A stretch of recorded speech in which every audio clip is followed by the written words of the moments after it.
అదే RTV app వార్తల్ని క్షణాల్లో చదివే అవకాశం ఉంటుంది. ఒక న్యూస్ పేపర్, ఒక టెలివిజన్ ఛానల్ మీ చేతుల్లో ఎప్పుడూ ఉంటాయి.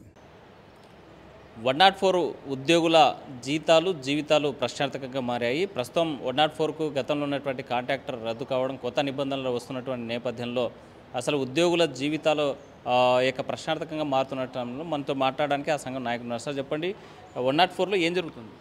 104లో గత ప్రభుత్వం 2020లో అరవిందో సంస్థకి కట్టబెట్టడం జరిగింది. అప్పుడు ఏదైతే స్లాబ్ సిస్టమ్ అమలు చేశారో డిఓకి 15,000 రూపాయలు, డ్రైవర్కి 16,000 రూపాయలు, అదేవిధంగా 5 ఇయర్స్ కంప్లీట్ అయిన వాళ్ళకి 21,000, 10 ఇయర్స్ కంప్లీట్ అయిన వాళ్ళకి 26,000 రూపాయలు పొందుపరచడం ఆర్ఎఫ్పీలో జరిగింది గతంలో.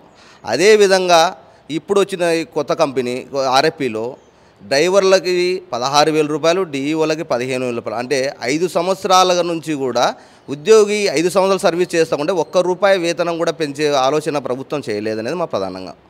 గతంలో ఏ విధంగా అయితే ఆర్ఎఫ్పీ పొందుపరిచారో 2020 నుంచి 2025లో కూడా సేమ్ అదే ఆర్ఎఫ్పీనే పొందుపరచడం జరిగింది.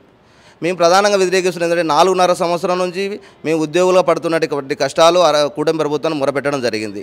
మీకు న్యాయం చేస్తామని కూటమి ప్రభుత్వం హామీ ఇచ్చింది. ఆ హామీని తుంగలో తొక్కి ఈ పొద్దు గతంలో ఏ విధంగా ఉందో అదే విధంగా ఇప్పుడు కూడా అదే ఆర్ఎఫ్పీనే పొందుపరచడం జరిగింది. అదేవిధంగా గతంలో 2022లో మాకు 10% ఇంక్రిమెంట్ జరిగింది. ఆ ఇంక్రిమెంట్ని కూడా ఈరోజు కూటమి ప్రభుత్వం ఎత్తేసే దినంగా ఆర్ఎఫ్పీ పొందుపరచడం జరిగింది. అంతే మాకు 16,600 రూపాయలు, డిఓలకు 15,500 రూపాయల జీతంతో ఉంటే ప్రజెంటు మళ్ళీ సిటీసీ విధానం, గతంలో ఏదైతే సిటీసీ విధానం ఉందో అదే సిటీసీ విధానం మేము రద్దు చేయాలని ప్రతిదానంగా డిమాండ్ చేశాం కూటమి ప్రభుత్వాన్ని. మీకు రద్దు చేస్తామని చెప్పేసి మెరుగైన ఆర్ఎఫ్పీ పొందుపరుస్తాం, మీకు ఉద్యోగులకు అందరికీ న్యాయం చేస్తామని అధికారులు తెలియజేశారు. కానీ ఇప్పుడు ఏం జరిగిందంటే అధికారులు ఎక్కడా మా మాట వినడం లేదు. మీరు ఇష్టం మీరు ఏది చేయాలనుకుంటే అది చేసుకోపోండి, మేము ఈ కాస్ట్ టు ద కంపెనీకే ఇస్తాము, ఎక్కడ జీతాలు పెంచము, మేము 4.5 సంవత్సరం నుంచి పనిచేస్తూ ఉంటే స్లాబ్ సిస్టమ్ అమలు చేయాలని డిఓలకి డ్రైవర్లకు అని ప్రధానంగా డిమాండ్ చేస్తే మీకు లేదు. కంపెనీకి ఏదైతే 5 ఇయర్స్ కంప్లీట్ అవుతుందో కంపెనీ ఉద్యోగుల లోపల వాళ్ళకి మాత్రమే స్లాబ్ సిస్టమ్ అమలు చేస్తామనేది ఎంతవరకు సమంజసమని మేము అడుగుతాం. మీడియాపూర్వకంగా ప్రభుత్వాన్ని డిమాండ్ చేస్తామని. మీరు చెప్పండి, అసలు కాంట్రాక్టర్లు నిబంధనలు ఏం చెప్తున్నాయి, ఉద్యోగులకు వర్తించాల్సినటువంటి డిమాండ్స్ ఏంటి, మీకు కావాల్సిన జీతభత్యాలు ఏంటి? యాక్చువల్గా సార్ మాకి వాళ్ళు కాంట్రాక్ట్ కొత్తగా నిబంధనలు ఏర్పాటు చేసిన దాంట్లోనైతే వాళ్ళు గత ఆర్ఎఫ్పీని ఏ విధంగా అయితే ఉందో సేమ్ దాన్నే కాపీ పేస్ట్ మాదిరిగా తీసుకొని వచ్చి ఇప్పుడు కొత్త కంపెనీకి కట్టబెడుతున్నారు. ఆ కొత్త కంపెనీకి లాభం చేకూరుతుంది, కానీ ఎంప్లాయీస్కి అయితే దాంట్లో అయితే పూర్తిగా అన్యాయం జరిగింది. కనుక ఆర్ఎఫ్ఈని ప్రధానంగా ఇప్పుడుండే ఆర్ఎఫ్ఈని ఉద్యోగులకి అనుకూలంగా వాళ్ళు సవరణలు చేసి మళ్ళీ కొత్త ఆర్ఎఫ్పీని విడుదల చేస్తే ఉద్యోగులకి న్యాయం జరుగుతుంది. మెయిన్ ఇంపార్టెంట్, గతంలో 10% ఇచ్చినారు ఇంక్రిమెంటు, ఇప్పుడు కూడా అదే 10%ని అదే విధంగా కొనసాగించాలి. తర్వాత ఆర్ఎఫ్పీ సిటీ ఏంటి అసలు? ఆర్ఎఫ్పీ కొత్తగా వచ్చే కంపెనీకి నియమ నిబంధనలు ఈ ఆర్ఎఫ్పీలో పొందుపరుస్తారు సార్. కనుక ఆ ఆర్ఎఫ్పీలో వచ్చేసి ఉద్యోగులకు అనుకూలంగా లేదు, కంపెనీకి అనుకూలంగా ఉండే విధంగా రాష్ట్ర ప్రభుత్వం వాళ్ళు, రాష్ట్ర ఉన్నతాధికారులు తయారు చేయడం జరిగింది. కనుక దాన్ని మళ్ళీ సవరణ చేసి ఉద్యోగులకి అటు కంపెనీకి రెండు సమానంగా వాళ్ళు లబ్ధి చేకూర్చే విధంగా తయారు చేస్తే అప్పుడు ఉద్యోగులకు న్యాయం జరుగుతుంది సార్. అంటే ఇప్పుడు దీనివల్ల మీకు వచ్చే నష్టం ఏంటి? నష్టం పూర్తిగా నష్టపోతాం సార్. మనం సర్వీసు 4.5 సంవత్సరాలు చేసినది కూడా పూర్తిగా వ్యర్థమైపోతుంది సార్. యాక్చువల్గా సర్వీస్ పెరిగితే జీతాలు పెరగాల, కానీ సర్వీసు పెరగడం వల్ల జీతాలు పెరగాలి కానీ, కాకపోతే ఈ కూటమి ప్రభుత్వం వచ్చిన తర్వాత సర్వీస్ పెరిగితే ఉన్న జీతాల కంటే ఇంకా తక్కువ చేసి కాసి కొత్త కంపెనీకి కట్టబెట్టినారు సార్. అంటే ఇప్పుడు మీరు సర్వీస్ కోల్పోతున్నారా ఈ 4 సంవత్సరాలు? ఈ సర్వీస్ అయితే పూర్తిగా మేము 4 సంవత్సరాలు కోల్పోతున్నాము. 2020 తర్వాత వచ్చిన ఉద్యోగులు, మా సీనియర్ మిత్రులు కూడా పూర్తిగా అన్యాయం అయిపోతున్నారు సార్. యాక్చువల్గా వాళ్ళకు వచ్చేసి 2 నెలలు, అంటే ఇప్పుడు మేము వచ్చేసి 4.5 సంవత్సరాల 8 నెలలు సర్వీస్ అవుతుంది సార్. వాళ్ళు ఒక ప్లాన్ పద్ధతి ప్రకారంగా 5 సంవత్సరాలు కాకుండా ముంసారే వేరే కంపెనీకి కొత్త కంపెనీకి కట్టబెడితే వీళ్ళ సర్వీసు మళ్ళీ 5 సంవత్సరాలు సర్వీస్ పూర్తి కాలేదు కాబట్టి 0 సర్వీస్ కింద మమ్మల్ని లెక్కలేక పరిగణలోకి తీసుకొని కొత్త ఉద్యోగులుగా పరిగణించి పాత జీతానికే వీళ్ళని నియమించుకోవాలనేది వాళ్ళ ప్లాన్లో ఉన్నారు సార్. అంటే మీరు ఏ సర్వీస్ కింద అంటే గవర్నమెంట్ కాంట్రాక్ట్ అవుట్సోర్సింగ్ ఏ పద్ధతుల్లో నియామకాలు జరిగాయి మీకు? మా third party sir, third party కింద మమ్మల్ని నియమించుకున్నారు సార్. అందుకోసం అని కాసి దీన్ని థర్డ్ పార్టీని కూడా పూర్తిగా రద్దు చేసి మమ్మల్ని కాంట్రాక్ట్ ఉద్యోగులుగా పరిగణిస్తే ఈ సమస్యలు అనేటివి భవిష్యత్తులో పునరావృతం కాకుండా ఉంటాయి సార్. సార్ ఒకవైపు చెప్పండి, 104 ఉద్యోగులు 4 ఏళ్ల సర్వీస్ కోల్పోయే పరిస్థితి ప్రమాదంలో పడింది. మరోవైపు కాంట్రాక్ట్ మారిన ప్రతిసారి మళ్ళీ 0 నుంచి వీళ్ళు సర్వీసులకు వచ్చేటువంటి పరిస్థితి ఉంది. అసలు ఆ కార్మికులకు కానీ లేకపోతే ఈ ఎంప్లాయీస్కి జరిగే నష్టం ఏంటి? దీనివల్ల ఉద్యోగులు పూర్తిగా నష్టపోతారు. మామూలుగా మేము ఇప్పటికే చాలా పోరాటాలు చేస్తున్నాం, లేబర్ కోడ్లు రద్దు చేయాలి, లేబర్ కోడ్లు రద్దు చేయాలని.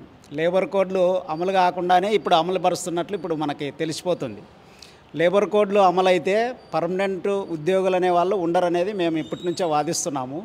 ఫిక్స్డ్ టర్ము లేదంటే హైర్ అండ్ ఫైర్ అనేది వస్తుందని చెప్పి. ఫిక్స్డ్ టర్ము అంటే ఇన్ని సంవత్సరాలు మాత్రమే పని చేసుకుంటాం, తర్వాత వదిలేస్తామని. ఇప్పుడు అగ్నిపథ్ అని చెప్పి వాళ్ళు ఏదైతే ప్లాన్ చేస్తున్నారో కేంద్ర ప్రభుత్వం, అది ఆర్మీలో అటువంటి పరిస్థితి.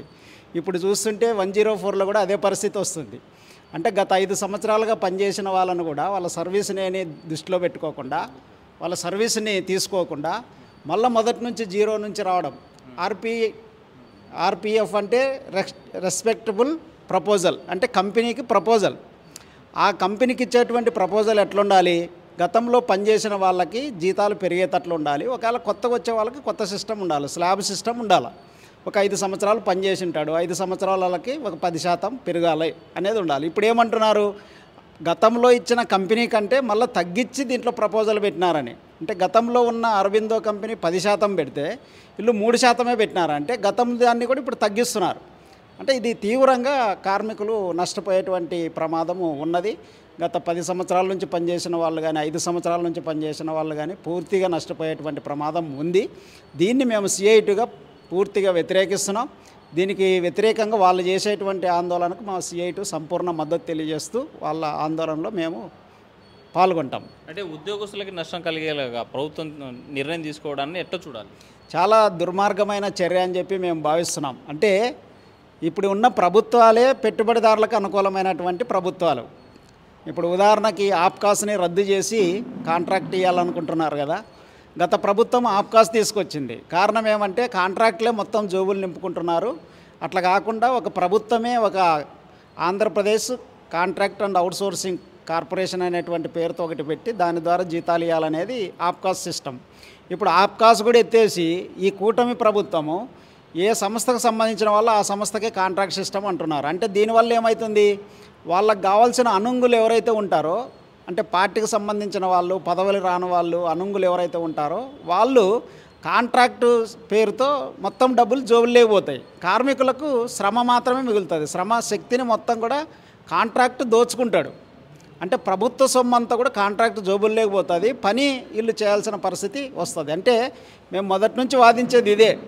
అంటే రాబో కాలంలో మొత్తం కూడా కట్టు బానిసలుగా కార్మికులు ఉద్యోగులు మారుతారనే దానికి ఇవి ఉదాహరణలు. కాబట్టి దీనివల్ల కార్మికుల శ్రమశక్తిని మొత్తాన్ని దోపిడీ చేసేటువంటి ప్రమాదం ఉన్నది అని మేము భావిస్తున్నాం. రైట్.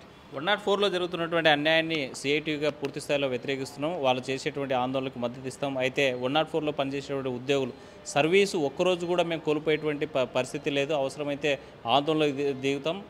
ప్రభుత్వం యొక్క మెడల్ వంచైనా సరే మా యొక్క డిమాండ్ సాధించుకోవడం, కాంట్రాక్టులకు ప్రయోజనంగా మారేటువంటి ఏదైతే నిబంధనలు ఉన్నాయో అవి తొలగించి ఉద్యోగులకి కాంట్రాక్ట్కి మేలు జరిగేలాగా నిబంధనలు మార్చాలని ఇక్కడ ఉన్నటువంటి 104 సంఘం డిమాండ్ చేసేటువంటి పరిస్థితి. వీడియో జరిగి చంద్రశేఖర్తో హుస్సేన్, నాటివి, కర్నూలు. మరిన్ని వీడియోస్ కోసం ఛానల్ ని సబ్స్క్రైబ్ చేయండి. లేటెస్ట్ అప్డేట్స్ కోసం వాట్సాప్ ఛానల్ ని ఫాలో చేయండి. అండ్ లింక్ డిస్క్రిప్షన్ లో ఉంది.